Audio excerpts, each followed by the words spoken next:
یہ کتابیں اگر آپ پڑھنا چاہیں تو کتاب الملاحم میں پڑھیے. بدترین عذاب عربوں پر آیا کھڑا ہے، سروں پر تنا ہوا ہے، بدترین. ایسی جنگ ہونی ہے الملحمۃ العظما، جس کو کہ میں بھی آپ کو گواہی پیش کر دوں گا، جسے کہا گیا دی لاسٹ کروسیڈ. بش نے بھی کروسیڈ کا لفظ بول دیا تھا، پھر واپس لیا اس نے. نکل جاتی ہے جس کے منہ سے سچی بات مستی میں. فقیہ مصلحت بھی سے اور ہندے بادہ خار اچھا، کروسیڈ کہہ کر پھر واپس لیا. یہ کروسیڈ، اس کے اوپر جس قدر نقصان ہونا ہے عربوں کا، گریٹر اسرائیل بنے گا، عراق، شام، اردن،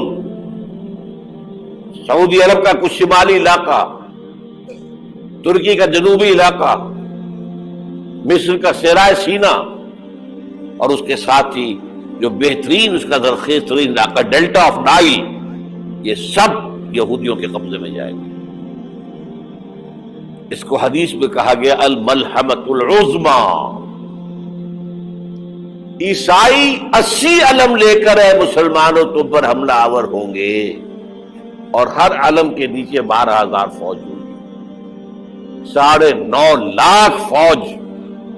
یہ نیٹو کی تیاری کس کے لیے ہو رہی ہے؟ جب USSR کا خاتمہ ہوا تو پوچھا گیا تھا نیٹو چیف سے، اب کس لیے؟ تمہارا وہ دشمن تو ختم ہو گیا، اب ہمیں اسلامک فنڈامنٹلزم سے نمٹنا ہے. وہ جانتے ہیں خطرہ یہی ہے، اب اسلام ابھر سکتا ہے. مسلمانوں کے سینوں کے اندر وہ آگ ہے، اوپر خاک اس طرح آ گیا ہے تمہیں اٹھانا بیٹھ رہی ہے، یہ اندر تو انگارا ہے، اوپر سے راکھ ہے، اس سے دھوکہ نہ کھا جانا ان کے دلوں کے اندر. اور بش نے کہا تھا مسلمان چاہتے ہیں کہ ہسپانیہ سے لے کر انڈونیشیا تک نظام خلافت قائم کریں. اور میں حیران ہوا تھا کہ اس کمبخت کو ہسپانیہ کا خیال کیسے آ گیا. ہمیں تو کبھی آتا ہی نہیں، ہم تو بھول گئے. وہ تو 500 برس پرانی بات ہے جبکہ وہاں سے ہمیں نکال دیا گیا تھا. اگرچہ اقبال نے کہا تھا ہے ارض فلسطین پہ یہودی کا اگر حق، ہسپانیہ پر حق نہیں کیوں اہل عرب کا. ہسپانیہ میں تو 800 سال حکومت کی مسلمانوں نے، اور ابھی 500 برس سے گزرے ہیں نا. یہودی تو ارض مقدس سے 2000 سال نکالے گئے، انہیں لا کے آباد کیا گیا، عربوں کے سینے میں خنجر پھونک دیا گیا. وہ چھوٹا سا ملک جو چاہتا کرتا، کوئی پوچھنے والا نہیں.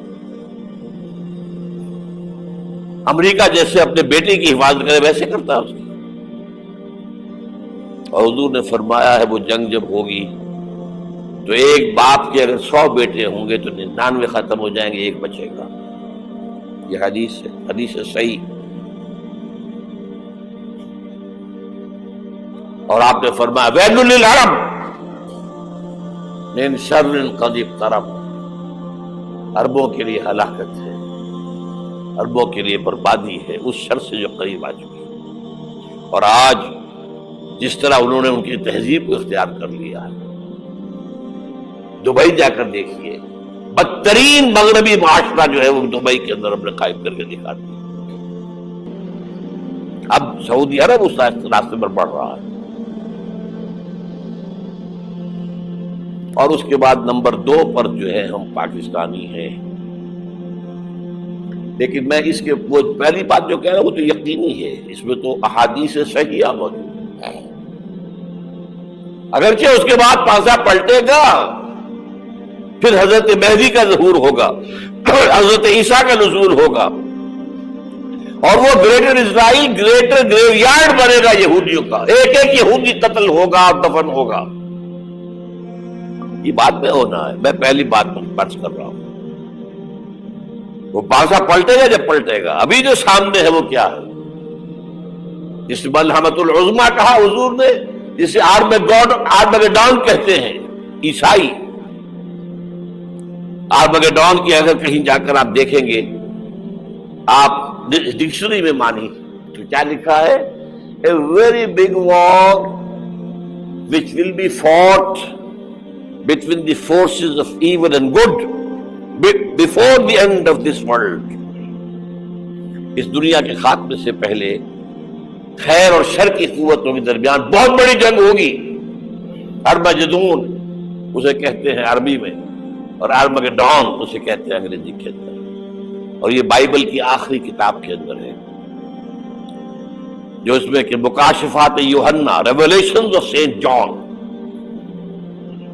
یہ تو میں کہہ رہا ہوں یقین کے ساتھ، اور زیادہ دور نہیں آیا چاہتا ہوں. اس لیے کہ یہودیوں کا اور عیسائی جو کنزرویٹوز ہیں، نیو کنزرویٹوز، ان کا 5 نکاتی ایجنڈا ہے متفق علیہ، جس کے تحت کہ یہ جنگ صلیبی شروع کی گئی ہے. تو سن لیجئے آپ. آرمگیڈون نمبر 1، گریٹر اسرائیل قائم ہو جانا اس کے نتیجے میں نمبر 2، مسجد اقصی اور قبۃ الصغریٰ کو گرانا نمبر 3، وہاں تھرڈ ٹیمپل، وہ مسجد جو حضرت سلیمان نے بنائی تھی 1000 قبل مسیح میں، پھر برباد کی تھی نیبوکدنیزر نے، دوبارہ بنائی گئی، پھر دوبارہ ختم ہوئی 70 عیسوی اور تک گری پڑی. ان کا خانہ کعبہ گرا ہوا ہے 70 عیسوی سے لے کر آج تک. ایک دیوار ہے ویلنگ وال، جہاں جاتے ہیں، روتے ہیں، پیٹتے ہیں، ماتم کرتے ہیں. وہاں وہ بنے گا تھرڈ ٹیمپل. اور نمبر 4، اس میں لا کر رکھا جائے گا تخت حضرت داؤد کا. یہ تخت کہاں ہے اس وقت؟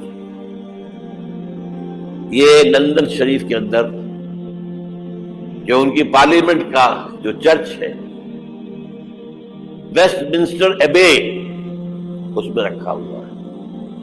ایک پتھر تھا جس پر بٹھا کر حضرت داؤد کی تاج پوشی ہوئی، پھر حضرت سلیمان کی ہوئی، پھر وہ پتھر رکھ دیا گیا جب حضرت سلیمان نے بنایا ہیکل مسجد اقصی.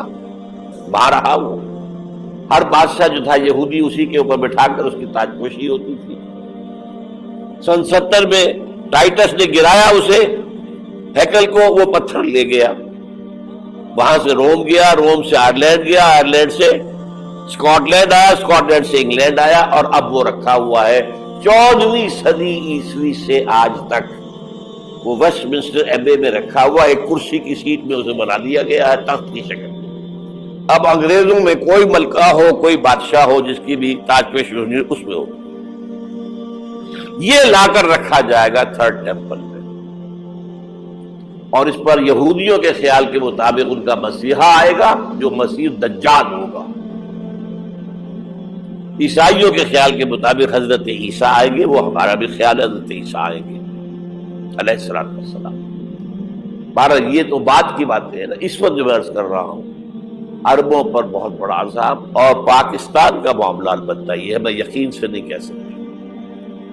ہینگنگ ان دی بیلنس، ہو سکتا ہے اللہ تعالیٰ ہم پر رحم فرمائے، ہو سکتا ہے، اگرچہ اس کی کچھ شرائط ہوگی.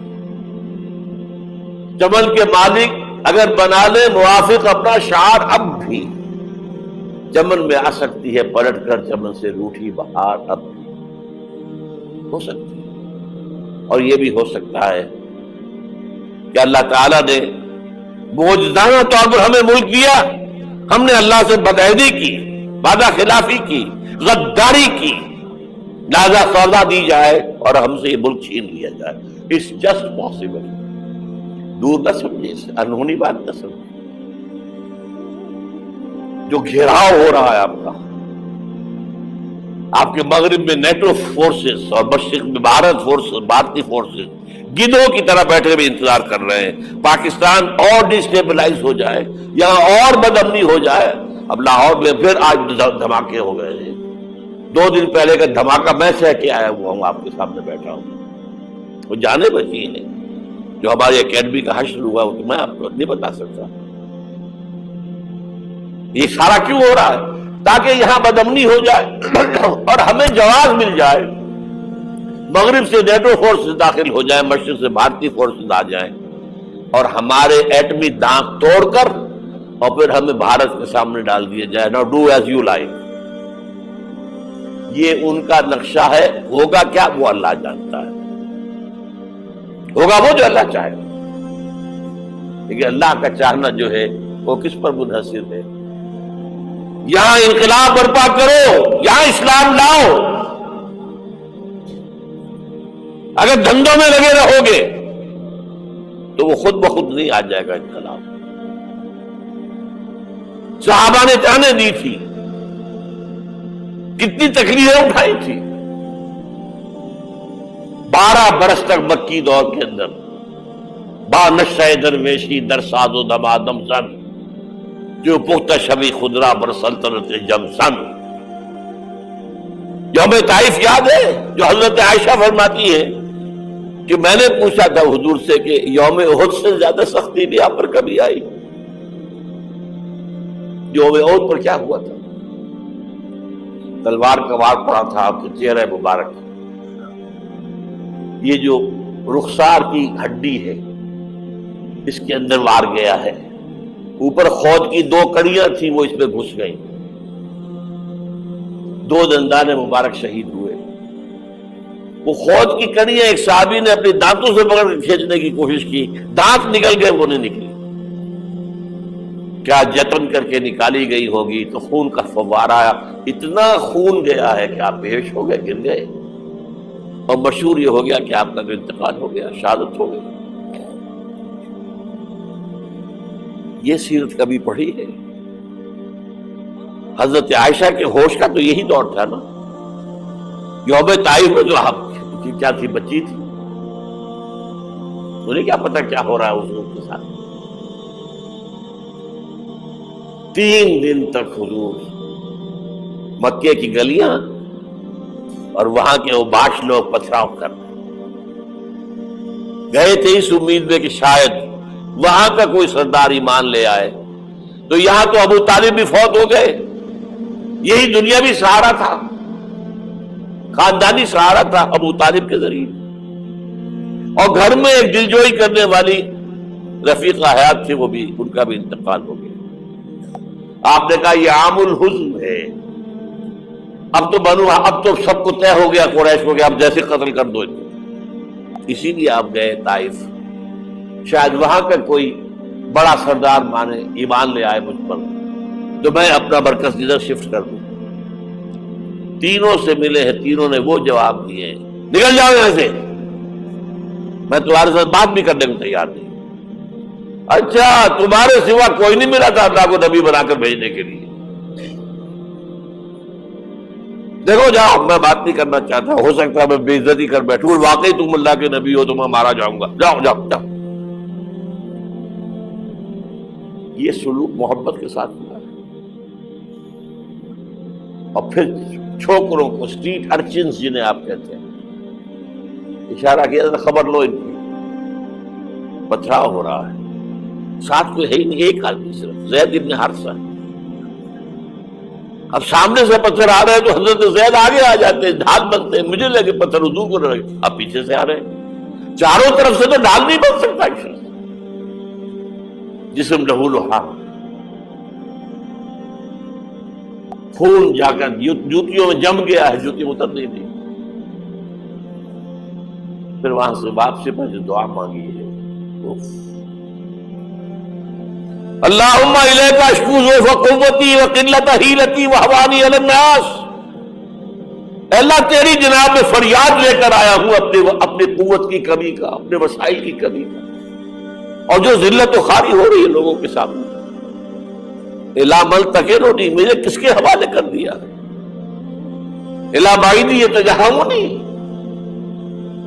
یہ میرے اوپر ہجوم کر کے آ جائے، حملہ کرے. اور عدو من لگتا امرے، یہ دشمن کے حوالے میرا معاملہ کیا، جو چاہے کر دے وہ. لیکن پھر عبدیت غالب آتی ہے. ان لم یکن علی غضبک فلا ابالی. اللہ اگر تو ناراض نہیں ہے تو مجھے کوئی پرواہ نہیں. سر تقدیم خم ہے جو مزاج یاد میں آئے.